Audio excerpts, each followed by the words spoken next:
Champions ট্রফিতে অনন্য কীর্তিত্ব গড়লেন বাংলাদেশি একমাত্র ব্যাটসম্যান তামিম ইকবাল। চ্যাম্পিয়ন্স ট্রফির অষ্টম আসরে ভারতকে হারিয়ে প্রথমবারের মতো মুকুট ঘরে তুলেছে পাকিস্তান। দলগত সাফল্য না পেলেও ব্যক্তিগত অর্জনের টাইগার তারকা তামিম ইকবাল আছেন সেরাদের কাতারে। বাংলাদেশের অর্জনের চেয়ে তামিমের অর্জন বোধহয় একটু বেশি।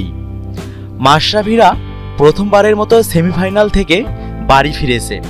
ব্যাটিংয়ে তামিম কেড়েছে সবার নজর, জায়গা করে নিয়েছেন সেরাদের কাতারে। চ্যাম্পিয়ন্স ট্রফির সবচেয়ে বেশি রান সংগ্রাহকের তালিকায় আছেন ৩ নম্বরে। তার রান সংখ্যা 4 ম্যাচে 293। এক ইনিংসে সর্বোচ্চ রানের দিক থেকেও আছেন তামিম ইকবাল।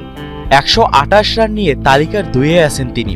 ওভালে বাংলাদেশের প্রথম ম্যাচে ইংল্যান্ডের বিপক্ষে এই ঝকঝকে ইনিংসটি খেলেছিলেন তামিম। আর এই তালিকায় 1 নম্বরে আছেন জো রুট।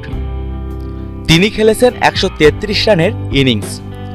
এছাড়া 50-এর উপরে রানের ঘরে তামিম আছেন 3-এ। 4 ম্যাচে 3 বার 50-এর ঊর্ধ্বে রান করেছেন তামিম। তালিকার 1 ও 2-এ যথাক্রমে কেন উইলিয়ামসন ও ফখর জামান। আসরের সর্বোচ্চ ছক্কা মারার রেকর্ডেও নাম তুলেছেন তামিম ইকবাল। 4 ম্যাচে 60টি ছক্কা হাঁকিয়েছেন তিনি, সঙ্গে রয়েছে 25টি 4-এর মার। সময়টাও দারুণ কাটছে তামিম ইকবালের। কেরিয়ারের সেরা সময় পার করছেন তিনি। চলমান বছরে এখন পর্যন্ত দুর্দান্ত ফর্মে তামিম। একদিনের ক্রিকেটে এখন তার ব্যাটিং গড় 69.22, যেটা তার কেরিয়ারের সর্বোচ্চ সাফল্য। 11 ম্যাচে 10 ইনিংসে তামিমের রান সংখ্যা 623, রয়েছে 2টি শতক আর 4টি অর্ধশতক।